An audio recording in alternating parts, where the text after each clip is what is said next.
आज आम मैंने आसचु भुवनेश्वर बुलापी देन कटक रे मो मार भौणी घर थिला मो मौसी घर तो आम से जाइलु देन से पाखे कपिलास शिव मंदिरटा थिला 35 किलोमीटर तो आम समस्ते कहलु जा ठाकुर दर्शन कर आसवा तो आम मंदिर बाहरी गलु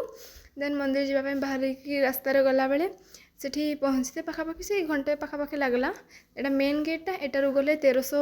केते पाउच चढ़ी जापर अदरवाइज आउ गोटे रास्ता अच्छी जोटा आप गाड़ी रे भी जापर दर्शन करते तो सेटारे आम गलु देन मंदिर भितर को जाकि दर्शन करके आसिक आम भिड कलु जेहतु से भितर ठाकुर को भिड करवा कि फोटो उठा तो एलाउ नहीं तो बाहर जहाँ फोटो भिडियो करेंगे तो मो बापा भिड करते आम समस्त सांगे बापा माँ मो भाई मो भौणी सब थे देन से ठाकुर को दर्शन कलु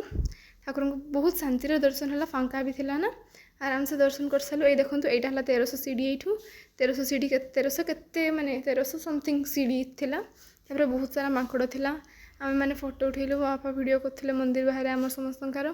देन यहाँ मेन गेटा जी फोटो उठाऊलु देन लास्ट रे आम फोटो उठी सारिकी बुला के पलि आसिलु आम सफर एंड है। थैंक यू सो मच भल लगे लाइक करेंगे।